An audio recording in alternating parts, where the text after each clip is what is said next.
Welcome friends to this third and final day of our 3-day program in London. Once again, I'm very happy to see all of you and to share with you some of the experiences I've had with my master, the great master, Hazur Maharaj Baba Sawan Singh, who initiated me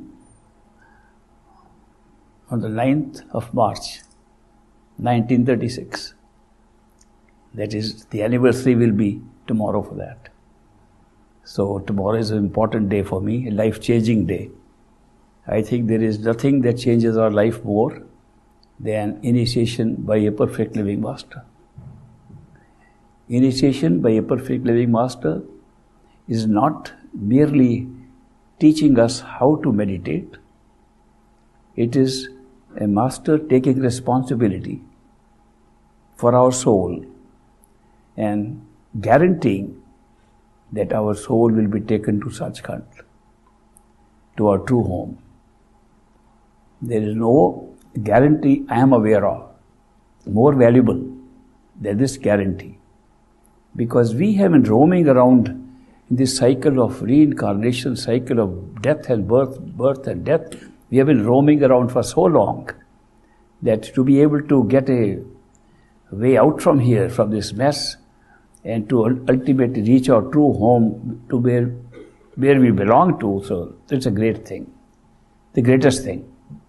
So that is why every year on the 9th of March, I think it's a very special day for me, and I remember how I was young. I was less than 10 years old, 9.5. My grandfather asked me, while I was playing in the field, we were playing a game called Gulli Danda. In Punjab, you know how we play. And full of dirt and dust. And great master was sitting giving initiations, and my grandfather came and he said, "Come, I'll get you half initiation." In those days, great master used to give half initiation to young children. If they were really young, not teenagers yet, he would give them the dhun, or the practice of listening to the sound first. He would just say, "Close your ears and you can hear sound." And once they grew up to be teenagers, we would go back for the second half of our initiation, and then he would give us Simran, how to repeat words. So my grandfather told me, "I'll take you for half initiation." I was surprised that he took me there, but he took me in front of great master, who was sitting in a chair, and chanti was going on, selection was going on, and people were being brought in front of him, and he was asking them, do you drink, do you stop alcohol, don't meat, are you vegetarian, questions like that. And then he would either say, "You are ready," and go for initiation inside the room, or wait for another time. So this chanti was going on, this lecture was going on. Then my grandfather presented me to the great master. He caught hold of my arm and said, "What do you want?" I said, "I want Naam, initiation." He said, "What kind of initiation, sweet or salted?" I had heard him say that to the other children also, and most children said sweet. So he would take up a few patashas or some other sweets which were close by in a bag and give them, and they would run away. So I knew he's playing the same trick with me. So since I had heard this before, I said, no, I don't want sweet or salted. I want that is inside here. So he laughed and said nothing. So I thought the game is over. He said nothing, that means it's just a sweet or salt thing. But he did not let go of my arm. So I was saying, now that it is gone, I'm not being initiated, even half initiation, he should let go of my arm so I can go run and play my Gulli Danda again. But he did not let go of my arm. All the chanti was completed, and he, still holding my arm, got up and said, "Come inside and you will get full initiation." It's a surprise for me, and certainly it was a much bigger surprise for my father And for my grandfather, when I came home after initiation, I said he gave me full initiation. He told me, sit down in front of him. And I sat right in front. And I remember his words so clearly today, as if he spoke this morning. He said, what I am giving to you, he was telling everybody who was being initiated, what I am giving to you, I got from my own Guru, Baba Jamal Singh. It has worked for me, and I hope it will work for you. But if you find something better than this, you take it. Don't come back to me for my permission. I am giving you permission in advance. If you find something better, take it. Do me one favor, that when you get something better, come and tell me, so I will also go and take that. These are words of great master. What has impacted me so much about these words is that he was so open. He did not say, I am binding you down to something. It was clear it was not a cult he was talking about, where you bind down and say, you can't go anywhere. Now you have to remain loyal to me. You have remained faithful to me. He didn't say that. He left it open. Not only open, I almost got the feeling he has told me, go ahead and find something better. I accepted the challenge. I said, I will find something better. One day, maybe I'll find something better. I'll go and tell him.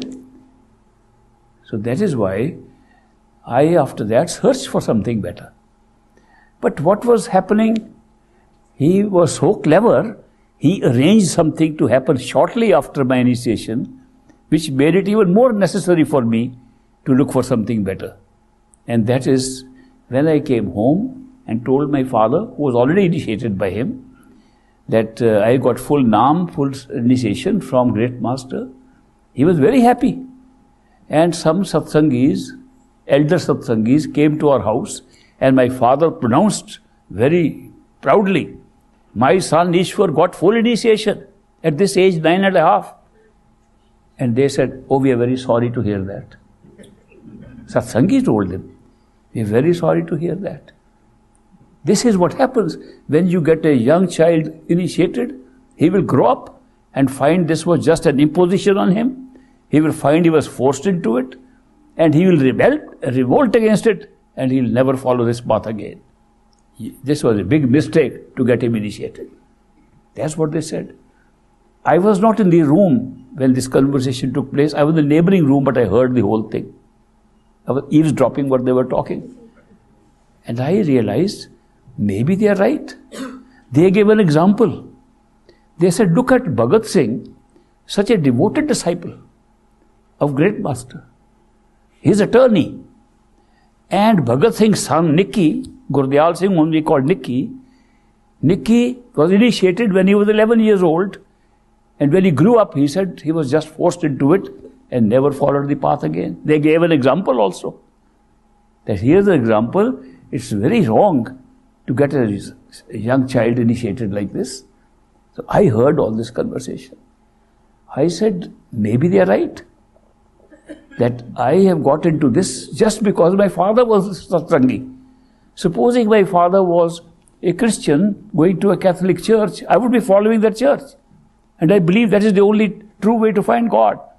If I was a Muslim, I would be going to the mosque and would be worshipping and reading the Quran. It just happened by accident that I am born to a father who is following this master, and I am following him. I never got a chance to examine what I am getting.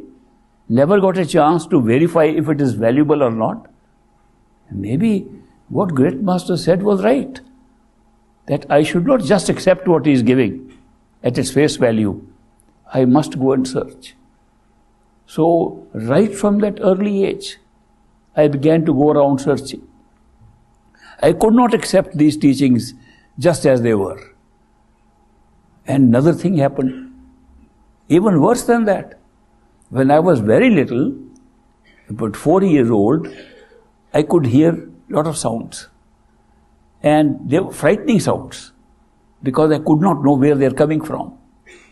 I used to stand near a window and look out, is the sound coming from this side? Then the sound appeared to be from the other side. I'd go to the other window of the room and sound seemed to come from the other side. I was frightened and when I told my parents and other people in the house, they said, we can't hear it, so you are crazy. So it made me even feel worse. As soon as I got initiated, the sound stopped. Other satsangis were telling me that when you get initiated, then you get sound, you get Shabad. And here I had Shabad with me and finished. What kind of initiation was that? Another reaction. So all these combined led me to search for the truth anywhere I could find. I went and got baptized into Christianity because I had gone to a Christian school earlier. So I said, that's maybe the way. I got dipped into the water. I went, converted to Islam. A friend of mine was a Muslim. I went to the mosque to worship with him, did namaz with him. I went to the yogis and practiced the Kundalini Yoga, practiced Hatha Yoga, all kinds of yoga. Spent 8-9 years. As I grew into my teenage years, I was practicing everything.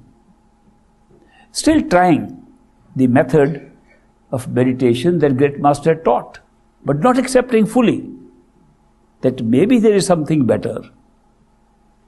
After trying for so many years, and great master watching and laughing at me every time I saw him. He's laughing and I said, I'm trying to find something better. And he would laugh and say, yes, go ahead. Never discouraged me. Never said, no, this is the true path, don't go anywhere. Never said that. Which emboldened me to search more. So it's only after I found that none of those things that I was trying ever satisfied me. Not only did they not satisfy me in terms of any practice, they did not satisfy me intellectually to accept that that could be the path. There was some barrier there somewhere where they stopped and said, you can't go more than that. And that affected me. So after so many years, he came back. Then, of course, I said, I should try out fully this method and tried hard for meditation. No matter how many hours you have to do it, you must check it out fully. After all those efforts, and I grew up and I asked many questions from the master. He told me, you are a very intellectual person. You are always questioning everything. You are a skeptic. You have doubts. So you must ask all the questions. He never said, this is not a matter of question, matter of faith, like some others had said. Other religions had told me, there's a matter of faith. You have to accept it. And therefore, you have to just follow on blind faith. But here this master was telling me, no, you must ask all the questions. He said, even if one question is lurking in your mind, it will not help you in your meditation. So you must get full satisfaction and get all your questions answered. The last question I ever asked him was in 1942. I still remember. After that, I didn't need to have any question till today. So he satisfied me fully. So far as the intellectual side, understanding the question, and that last question was also about an inner experience I had. So there was no question after that. And since I had spent so many years in asking questions, then I could answer other people's questions also. So things changed so rapidly. I examined this path.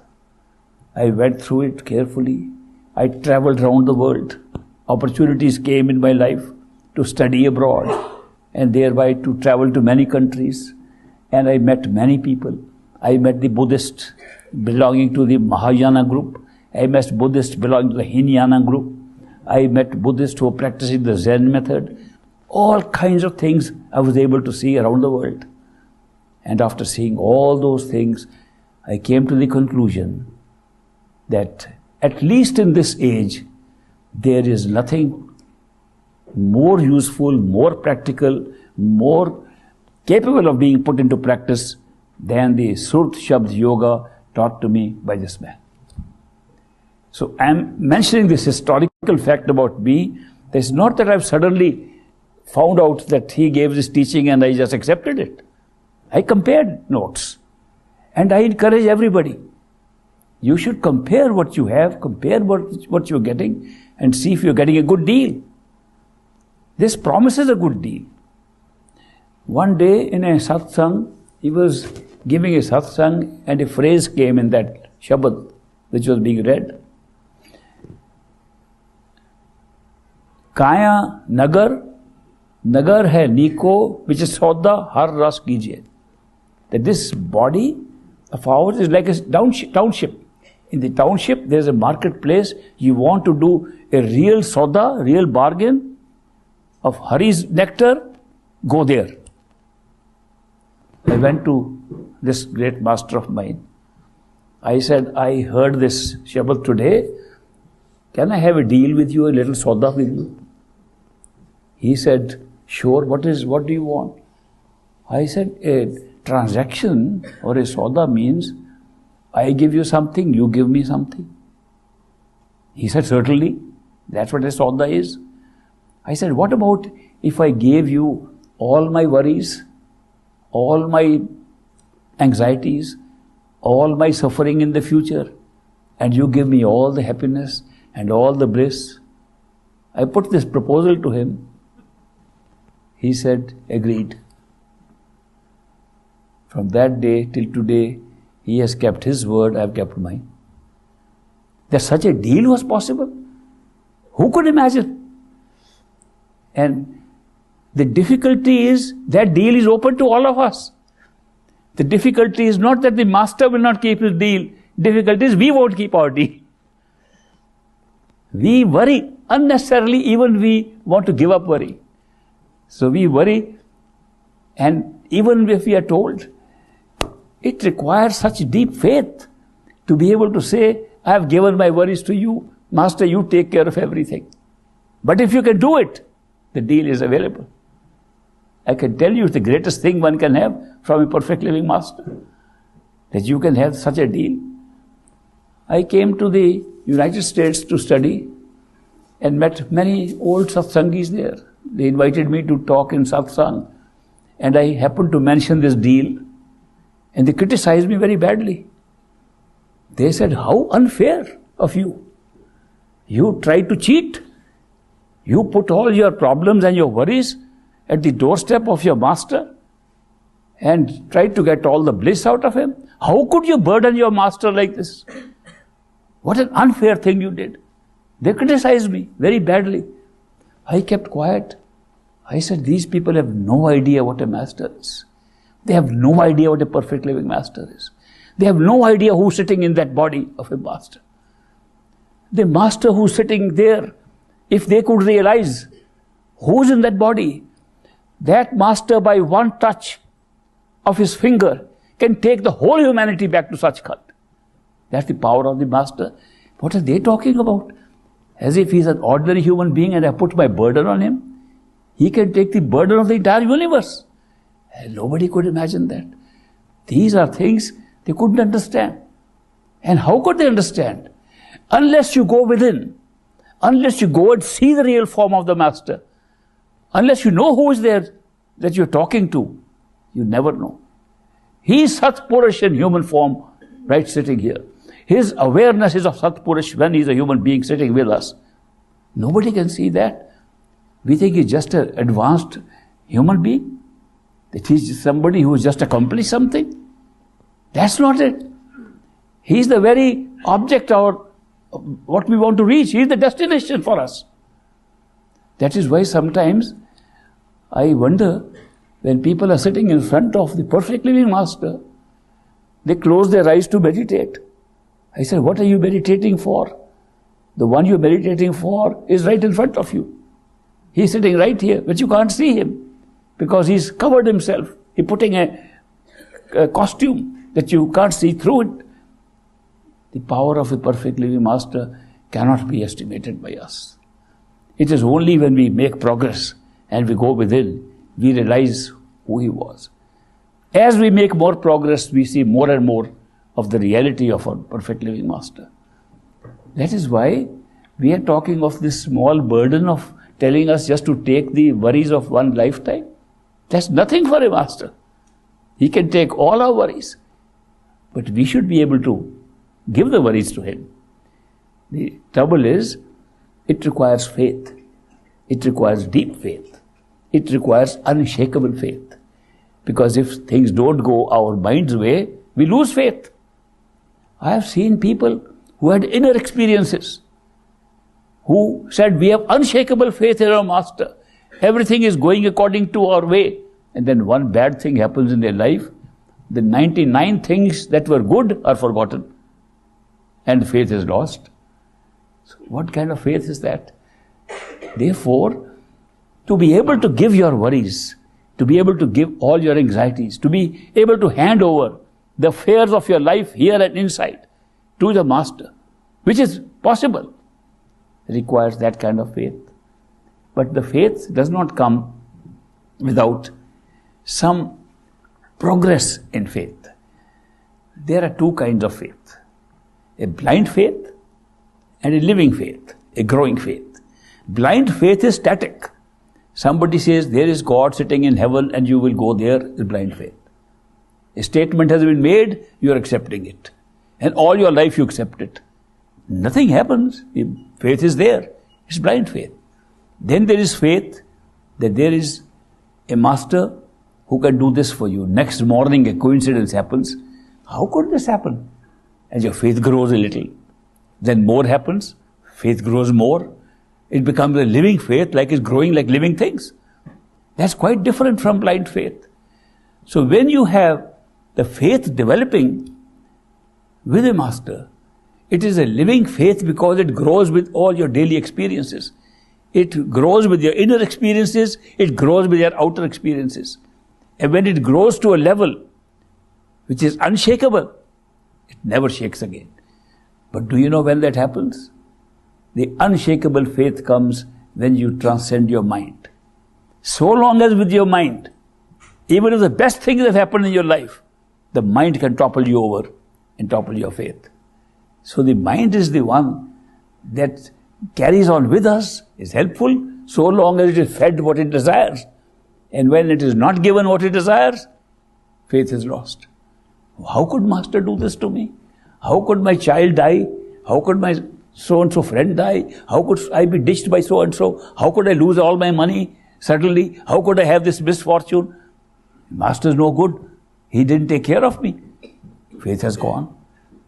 But unshakable faith makes us feel that our karmic life, our pattern of life is all going ups and down according to our requirement, according to what we need, according to the capacity to learn from it, capacity to progress from it, and to live within this cheerfully, that no matter whether it's high or low, we cheerfully accept it. That power of acceptance comes through faith. Otherwise you can't accept it. You only accept what our mind wants. So that is why I am telling you the great potential of knowing a perfect living master and being initiated by a perfect living master. It's a totally life-turning event. It changes everything. It changes your whole life. And if you take advantage of it, yes, you will get everything that you want. The soul seeking is satisfied only when you experience the unconditional love of a perfect living master. That love is so pure. It hits you directly in the soul. It has nothing to do with your body, senses and mind.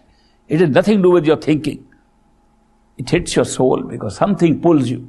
You don't even know. The mind can't even understand. The mind doubts even that. But the pull of that love takes you beyond the mind, takes you even beyond your doubts and overrides your doubts.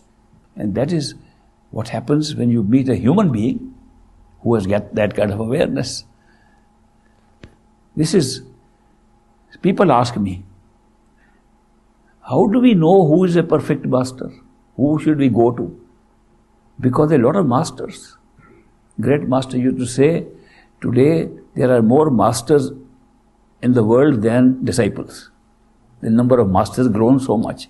It's one of the finest businesses one can do. It's a very profitable business. And therefore, masters are growing in number all over.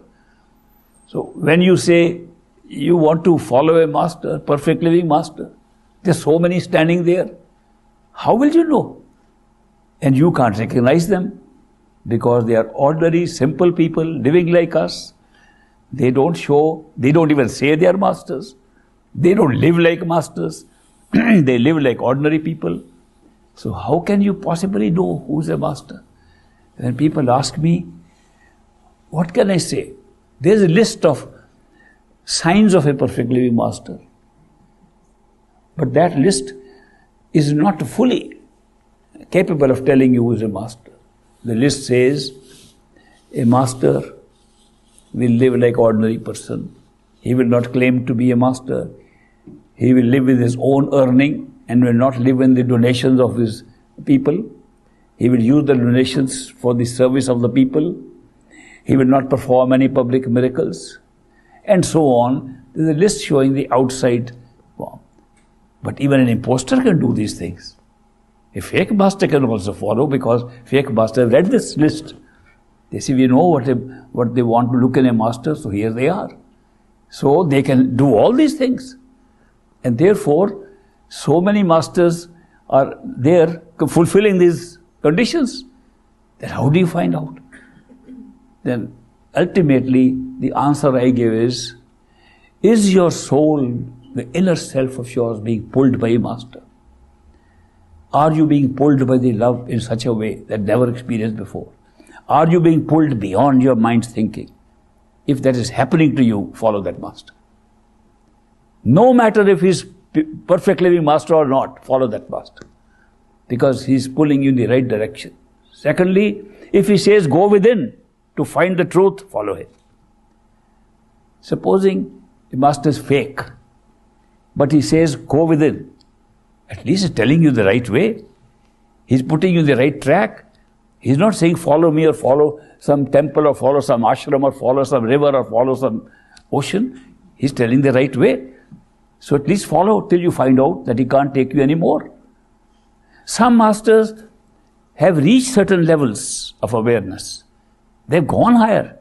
So many have gone up to the astral plane where they see heavens and bliss of heaven. And they call it Sachkhand. And they believe it's Sachkhand. They are sincere masters. But they haven't gone higher than that. They don't know more. They have not had a chance themselves to find a perfect living master. So they think that is it. If you find such a master, go with it. At least he'll take you one major step forward. There's no how. Don't dilly-dally. I want to meet a perfect living master. I can't know where it is. And therefore I'm spending the whole life in searching for one and you die. It's better to find somebody who will take you at least part of the way. There are masters going to different levels of awareness. Perfect living masters are very rare. Masters will take you as far as they can go. They cannot take you higher than that. But if your seeking is for something higher, you will automatically, after that, find a master who will take you beyond. Automatically. It all depends on your seeking, what you are seeking. If you are seeking to go to your true home beyond your mind, beyond your thinking, you will find a perfect living master. He will find you. You don't have to find him. And if you have gone through a number of masters, it doesn't matter. Ultimately, you fix your destination at the highest point, you will go there. If you seek to go to Sachkhand, you will go to Sachkhand. I can tell you this. It's your seeking that takes you there. Masters are a means. They're just means to take you on the track. And supposing a young child says, my cousin goes to college and the teacher is a PhD and my school teacher is not PhD. He's done only a BA. I don't want to go to my teacher. I want to go to the PhD. We tell him, but right now you've gone nowhere. You have to go to school and go to a teacher who teaches up to that point. When you've grown up to that point, crossed your school teaching, then you go to college, then you get that PhD professor to teach you. It's not dissimilar in spirituality. In spirituality, we are sometimes just beginners and anybody can help us. See, eventually, when you meet the perfect living master, he does not say, oh, you spent all your time wasting your time with his masters. Now, he never will say that. He'll say, you come to me at the right time. There's a true story I've shared with some of you, and I'll tell you now about an engineer in Burma, Trilok Chand, and he was working in the Public Works Department, engineer in Burma, but a very great seeker of the ultimate truth. He learnt that in Madras, which is now called Chennai in India, in that town there is a Swami, and he can enlighten you and give you information and take you to Sachkhand. That's what he wanted. Now he was a man who was very cautious with his money. When I say cautious with money, do you know what that means? It means he would hold a 1 rupee note in his hand and say, to spend or not to spend, to spend or not to spend, not to spend, and put it back in pocket. Thereby, he had accumulated 30,000 rupees. Although from a limited salary of an engineer, to save 30,000 in those days was a big thing. But he finished his job, cancelled everything, took the money and came to Madras to meet the Swamiji who could give him enlightenment. So he told the Swami, I have come for true enlightenment. I believe you can give it. Swami said, yes, I can, but there is a price to pay for it. Then the Swami mentioned the old story of King Janak, how he got enlightened. He said, have you heard the story of King Janak?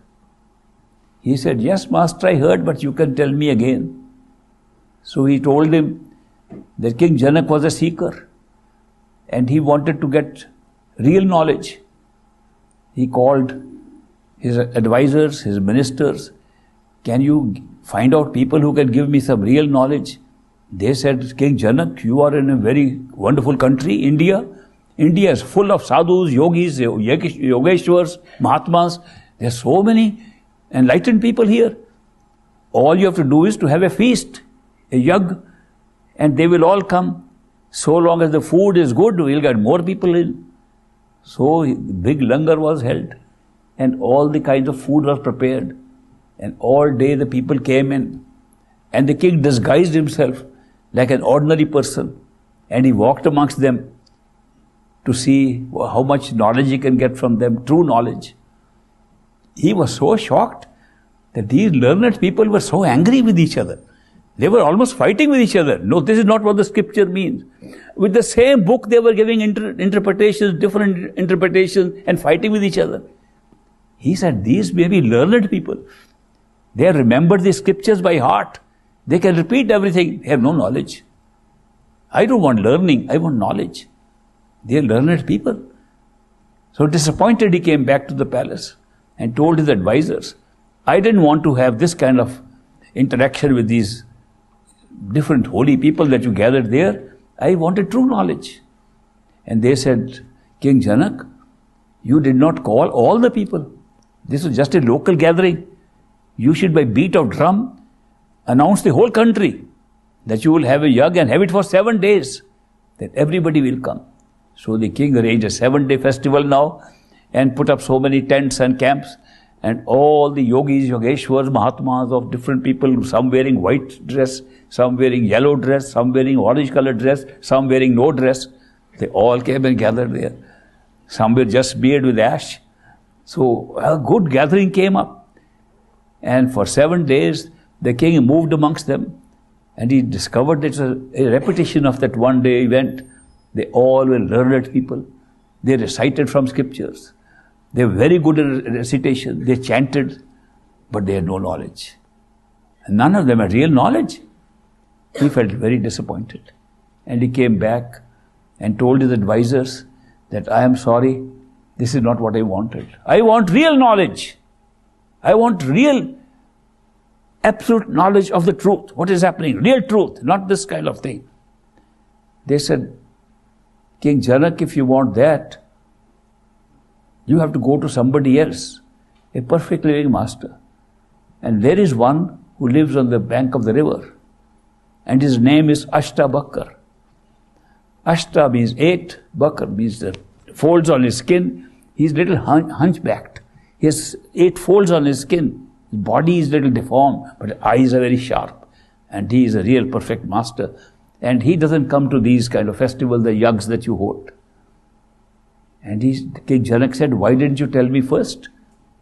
I'll go to him and invite him to come and give me true knowledge. So he went there along with his retinue and asked him, peace on Ashtabakar, please come to my palace and give us true knowledge. Ashtabakar said, King, if you have come all the way to invite me, I will certainly come. And he fixed a date and time to come to give true knowledge to King Janak. When he arrived at the palace, King Janak had in the auditorium of the palace organized a big meeting. All his relatives, neighboring princes and princesses, they all were assembled. So it was a very big gathering of noble people. So Ashtabakar came with 7 or 8 of his followers. They took off their shoes near the door. That was the custom. And Ashtabakar walks up. And all these people look at him, a hunchback man, coming to give them true knowledge. And they began to laugh and murmur and giggle at them. What had the king done to call us all for a meeting with this kind of a man? So Ashtabakar heard that. He came on the stage and he sat down on the chair next to the king's chair. Both of them sat on the stage. And Ashtabakar said, King Janak, what is the price of leather today? And King Janak says, Master, I don't understand. We invited you to give us true knowledge. What has leather to do with it? He said, are these not all leather merchants sitting here? No. These are nobles and they are princes and princesses from different states. And they are not leather merchants. He said, the way they looked at my skin and my body, I thought maybe they are leather merchants. Then the people said, this guy has some sense of humor. So they stopped to listen to him. And Ashtabakar said, King, what kind of knowledge do you want? He said, I want real knowledge and I want instant knowledge. As a footnote, I should tell you, when I read this, I feel that King Janak must have been an American in a past life. They want instant everything. He said, instant knowledge. Ashtabakar said, King, you have to pay a price for that. He said, any price. All my coffers are open. All my wealth is open. You ask any price, it will be given to you for giving me true instant knowledge. He said, what is an instant? And King Janak said, instant is a short period of time. When I go horse riding, from the time I put my foot into the stirrup and jump on the saddle, that's an instant. He said, but that kind of knowledge, you have to give me 3 things. He said, Master, you can take 10. No, I only want 3 things. Give me your body, give me your wealth, and give me your mind. When you're given these 3, I'll give you instant knowledge. It was a strange price tag, of course, but the king said, it's worth it. He said, Master, my body is yours. My entire wealth is yours. And my mind is also yours. Give me instant knowledge. The master said, Ashtabakar said, are you sure you have given your body, wealth and mind to me? Yes, Master. Okay, if this body is mine, I can keep it wherever I like. Yes, Master. Will you get up and take this body that belongs to me and go and sit on the shoes I left at the door where I came in? The king got up and said, I have to now obey wherever you want to keep the body. Now when he's walking toward the shoes, the people again start murmuring, what kind of knowledge is this? They get a deformed hunchback guy and he says, go and sit on the shoes. Is they going to give him knowledge? And as they're murmuring and the king is passing by, he said, these people don't know. They only know about my palaces, that I am a wealthy king and I am this. That's what they are thinking, that why I am doing this. When he was thinking like that, Ashtabakar shouted from the stage, King, you have no business to think of your palaces and your wealth. You've given it to me. He said, oh my God, I forgot. King says, I had given it to him. When he says, oh God, I have forgotten, I have given it to him. Ashtabakar shouts, you can't even think whether you've given it to me, you've given your mind to me. You can't even think. And he put his hand like this, can't even think. At that instant, he got enlightened. And Ashtabakar said, come back, you don't have to sit on the shoes. Come back and sit next to me. He came back, he said, did you get instant knowledge? Yes, Master. Was it an instant, like you mentioned? He said it was less than the instant. It was really instantaneous that I got that awareness. He said, look, King Janak, what I gave you is a sampling of what lies within us. Now, I will initiate you, and you meditate for 20 years, you'll get it again. Because this was a special grace that you got it from the Master. But live your life, be a king. And by the way, Ashtabakar says, I don't need your body. I have a problem with my own. I don't need your wealth. I am very happy where I am. And certainly I don't need your mind. I have a problem with my own. So keep these. But from today onwards, think that this body belongs to Ashtabakar. Think that all your wealth belongs to Ashtabakar. Think your mind belongs to Ashtabakar, given to you for use. If you can keep this awareness that all these belong to the Master and given to you for use, you will make rapid progress on the spiritual path. He gave a good teaching to King Janak. And the Swami in Madras told Trilok Chand, the engineer, this is the story of King Janak. I follow the same principles like King Janak. So you give me your body, give me your wealth, give me your mind, I'll give you true enlightenment. And Trilok Chand said, yes, sir, I give you my body, I give you my wealth, and I give you my mind. Now give me true knowledge. He said, let's start with the wealth first. How much do you have? He said, I had collected 30,000 rupees. And he said, first transfer that to my account. I am planning to build a temple.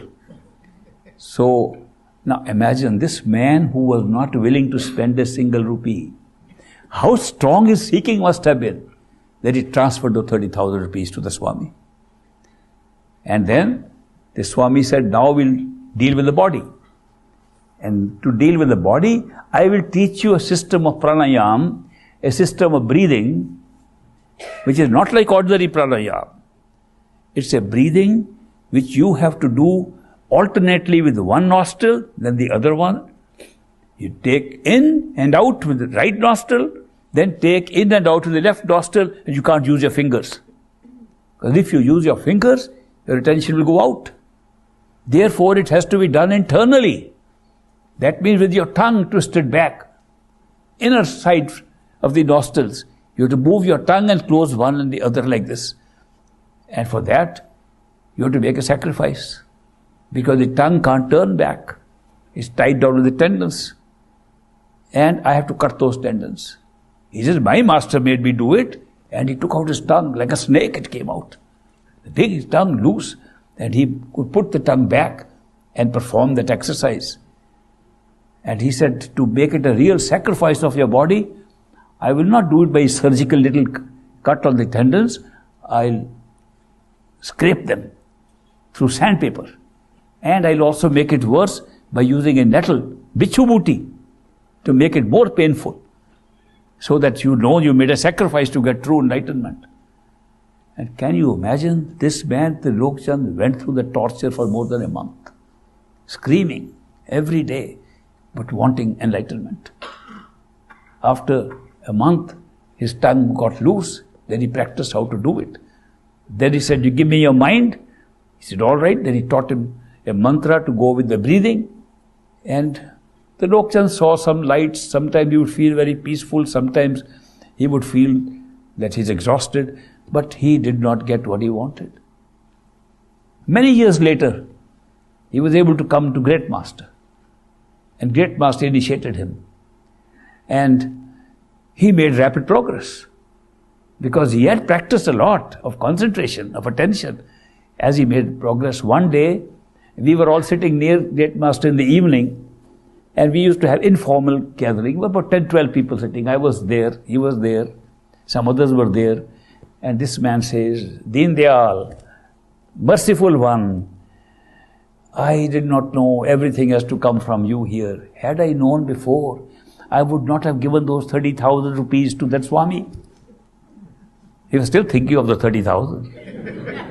And Great Master answered and said, Trilokchand, you don't know.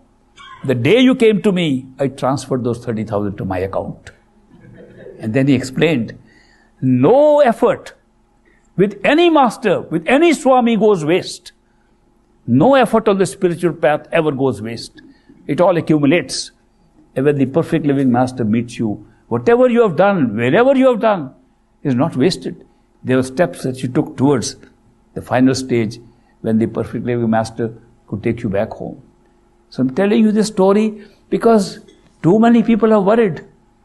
Oh, is my master real or non-master? Am I really initiated or not? They ask me these questions. I respect all masters who say go within. I'm not guaranteeing how far they've gone. I'm no judge of that. I'm not supposed to be commenting upon their status or how much they've done. That's none of my business. It's not my business to be evaluating. I don't want to judge even people. How can I judge masters? Therefore, I tell them, it doesn't matter. So long as your seeking inside is there and the love, unconditional love of a master pulls you. One gentleman sent an email to me. He said, I have seen your talk on YouTube in which you said that the way to pick up a master and accept a master is to see how you're pulled by a master. I am being pulled by two masters. Who should I follow? I said, well, whoever pulls you stronger with unconditional love and non-judgmental love, follow. He says, both pull me unconditionally. Both have equal love for me. What shall I do? I said, people have a hard time finding one. You found two. You're very lucky. Follow anyone. The point here is not, these are games we are playing outside in this physical world. We have become separated. It is a show of separation. Therefore, in this game, let's not get lost with the local moves of who is who and who is where.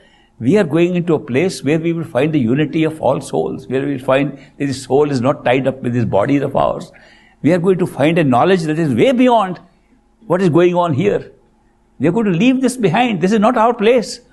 That is why these are not very important things.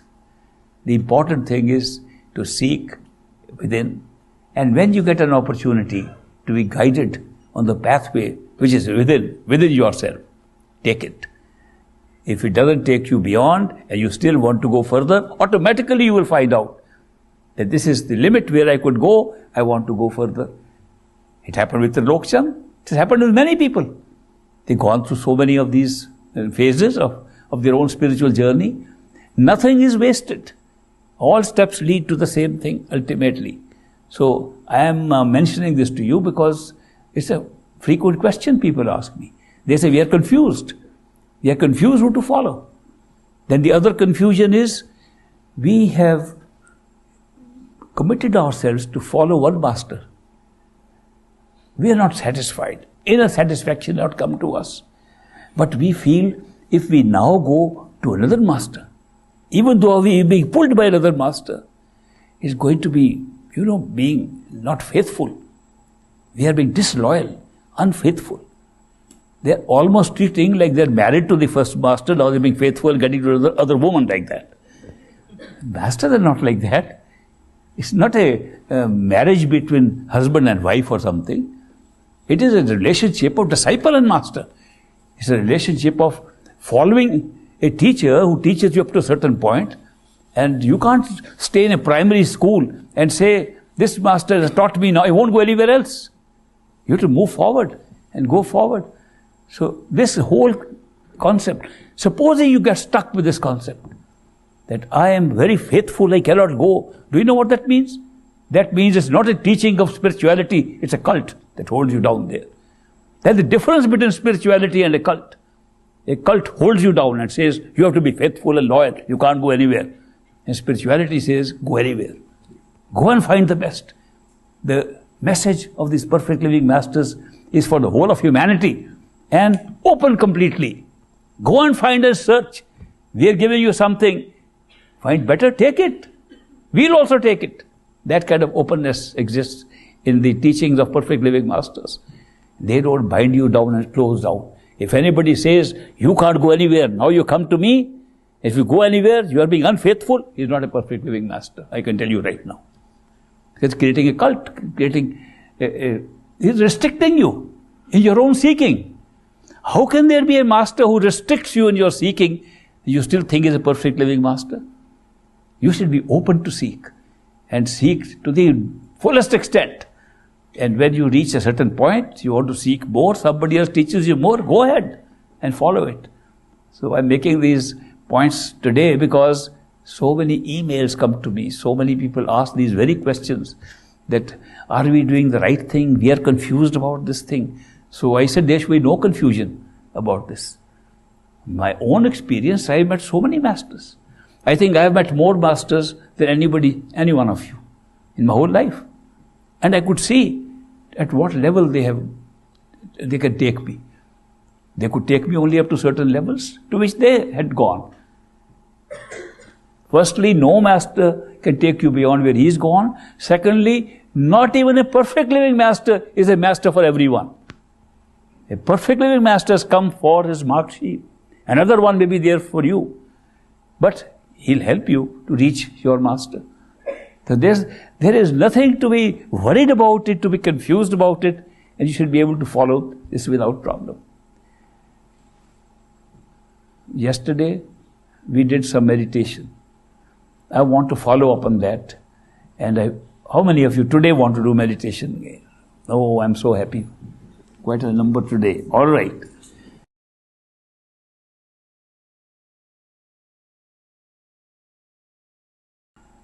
So don't make it so mysterious. One of my objects of telling you these things is to demystify all these ideas. Oh, there is some astral plane somewhere. It's nowhere, it's here. It is nowhere else except here. Everything is here. And somebody sent me a nice song, Multani kind of song, sung by a Pakistani girl, which said, Ith nahi te kith nahi. If it is not here, it's nowhere. Everything that you have to find is here and nowhere else. There is nowhere else. Everything is here. Everything is right within you, right inside, right here where you are. Right where your consciousness appears to be, that's where everything is. And you'll find it right there. So that is why I make it easy for you to not get into such a mysterious state. We don't know where astral plane is, where causal plane is, and sometimes we think they are one above the other, as if you have to fly sky higher up. It's not higher up, it's within you. You have to go more within, not go higher. But mind likes not only the terminology of higher, it also likes to classify it like higher. And we draw charts. Here's the physical plane, on top of it the astral plane, on top of it the causal plane. It's none of the business at all. It's not like that. It's not placed like this vertically up there. And some people look up. I'm told some people are meditating with something up in the sky here. They look up in the sky, outside the body. They won't find anything. It's all created from inside. The whole structure that we are observing outside is arising from inside. The truth is inside. We have to go within, more within, more within, more within consciousness. Not only within the body, more within what we experience as the body, more within the consciousness of that body. Then only we discover it's not something placed like this. But the mind likes this kind of classification. Much easier to understand for the mind. This is more difficult for the mind to understand, how it can be more within. But the truth is very different. The truth is everything is to be found by removing the awareness of the covers upon you. That's all. It is not that you have to find yourself.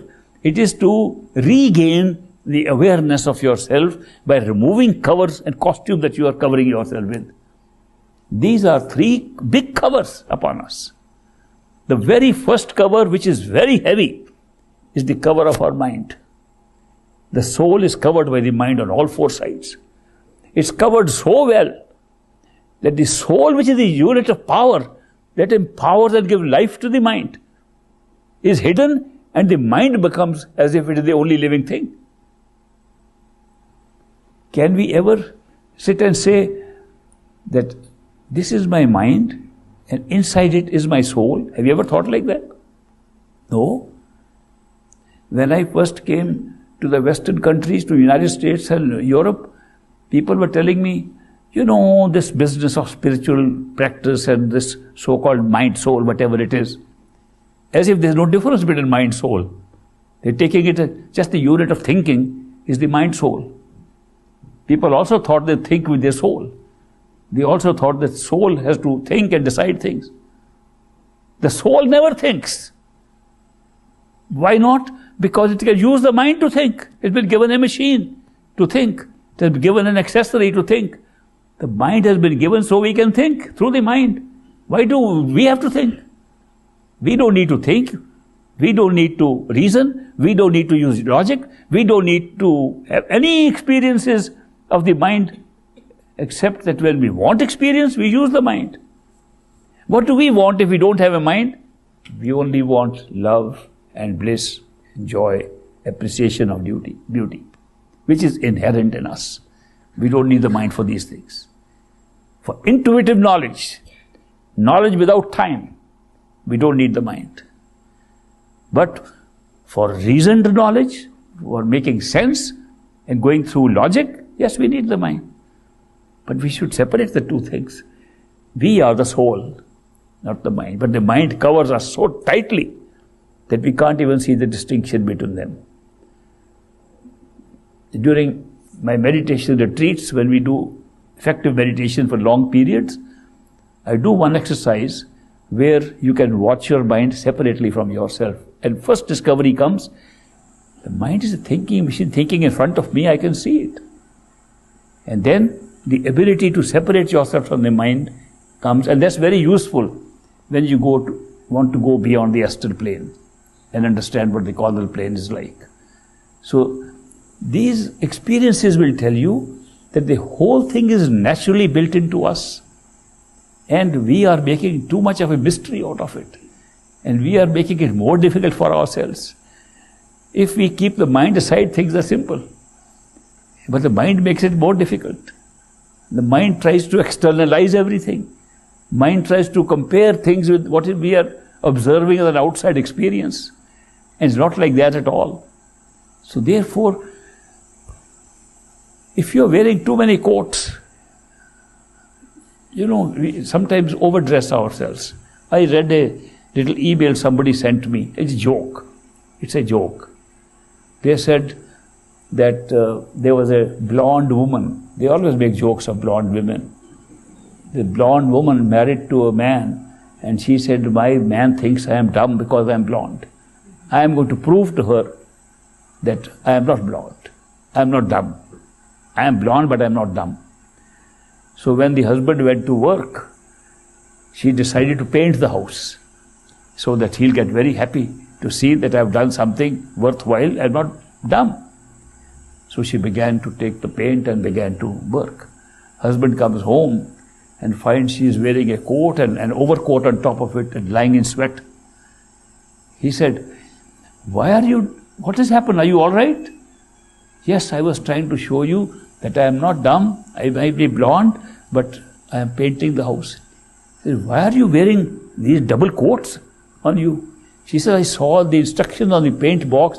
It said for best results, use 2 coats. I'm only giving you an example. I don't get all emails with spiritual questions. A lot of them carry jokes also.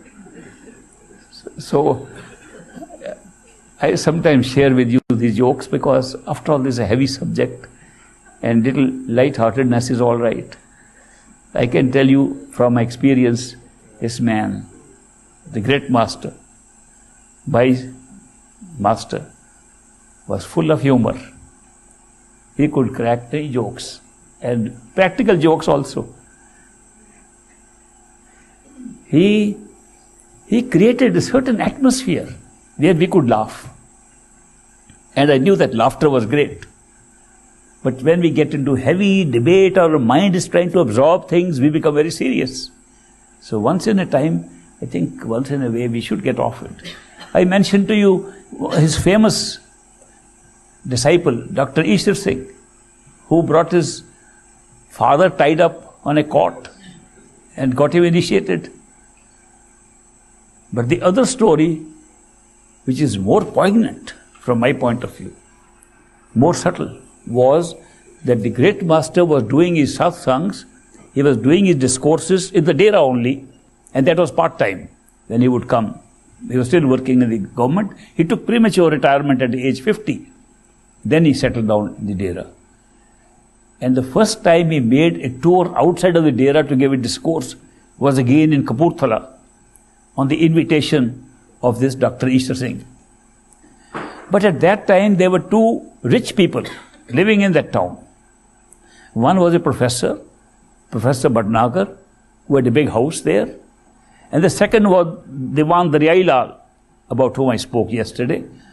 They had big houses, and when they heard that great master has accepted the invitation of this poor Dr. Ishwar Singh, who lived in a small little room, a little veda, little courtyard outside, where even the cows will come and leave their pathis or something, not very clean place even, that Ishwar Singh has invited. They went and they said, you can use my car.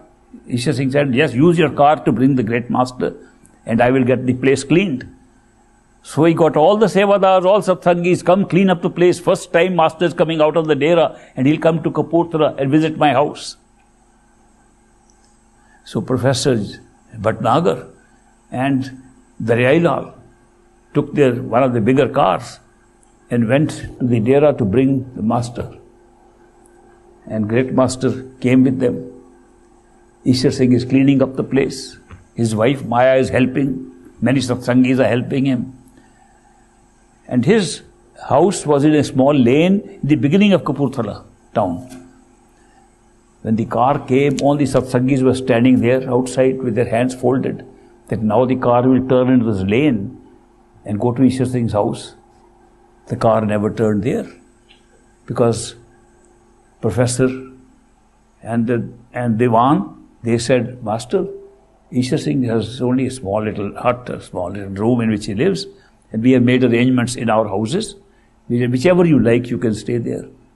So the car went straight, and the Sangat, waiting for him near Ishwar Singh's house, said, Ishwar Singh was mistaken that he'll come to his house. The master is gone. And they came and told Ishwar Singh, you know, he's not coming to your house, he's just gone to the house of those rich people. Ishwar Singh said, no, he can't do that. He is my yar, he is my friend, more than my master. He will come to my house. They said, don't be a fool, he's already gone. And what was happening in the meantime? The car drove to Professor Bhatnagar's house, and master got out, and all family members, they bowed to him, and they said, Master, we have a room reserved for you here, and shall we take out your bags, your luggage? He said, no, leave the luggage in the car. So they thought maybe he'll go to Daryailal's house now. So after some little chit-chat with those people, he got back into the car, and they drove to Daryailal's house. There they said, Master, we have a room reserved for you here also. It's a little better situation here. We have big lawn for satsang, and all the people are gathering. We have called them to have satsang here. You will give darshan and satsang. So master got down and talked to them, and he said, leave the luggage. He said, Master, these are the two best places. Where do you want to stay? And great master says, you know that poor Ishwar Singh? He's waiting for me. He said, Master, he doesn't have any place. It's only one small room. He said, but he lives there. I can also live there. But Master, he has no bathroom. He says, then how does he use bathroom? He says, he takes a bucket on top of his roof and he just pours water on his head. And that's all he does. He says, for one day I can also do that. Master, there's no arrangement there. We have all the arrangements here. He said, poor fellow is waiting there. Meantime, all the satsangis ran away from Ishwar Singh's house. His wife Maya said, you have been a fool. You always been a fool. You never realized the truth. They have all gone there. Everybody's gone to satsang. And you think Master will come here? I am also going. She also left. He locked himself up in that room and cried. He said, Master, what kind of friend are you? You said you are my friend. This is how you treat friends. That you promised me that you'd come here and you go on to the rich people because the rich people have better houses and better accommodation for you. Meantime, Master's car is coming back. All the satsangis are away. Master takes and stops in that lane. He says, stop the car here. Don't take it near the house. He tells, there was Shadi, and guard and driver. He says, stay in the car. I will go myself. And he gets down. This is his first trip out of the dera. Don't forget this. He walks and knocks at the door. Ishwar Singh is inside. He's thinking another satsangis has come to call him. And he says, go away from here. Go away. I don't want to go anywhere. And Master knocks again and says, this is Sawan Singh. And he hears the Master's voice. He opens. Master walks in, hugs him, and both are crying. And he shuts the door. He said, Ishwar Singh, you thought I will not come here? No, when I make a promise, I come. He said, I will sleep in this room. I'll use the bucket that you use upstairs. And for 3 days, satsang was held in Ishwar Singh's house, right there. When you hear this story, you can feel how masters feel. You can feel how he felt. He felt so overjoyed that he is a friend, a true friend. He is not only a master. Before this guy, Ishwar Singh, died, he told me, Pachhanya nahi. We didn't recognize him. We didn't know what he was. He was more of a friend than he was a master. He was friend first and master afterwards. And I can tell you, my experience is identical with him. He is a friend first and master afterwards. It's not that he is a master, then become friendly. He is friends first and then we discover he is a master. We don't even know fully about him. So I am sharing these stories to tell you the truth about perfect living masters. It's not what we think they are. So if we are so lucky to be able to be found by a perfect living master, there's no better luck than that. I am so happy that I could share all this information. Some of it was very personal about my own journey, and some of it is stories about other people like the Lokchand and Ishwar Singh. But these are examples which give us a message, give us an information on where we stand ourselves. So I hope they will be useful to you, these inspiring stories of these great satsangis that I had chance to come across. We'll take a break now. And I'll meet you again in the afternoon. Okay, thank you very much. We'll break it.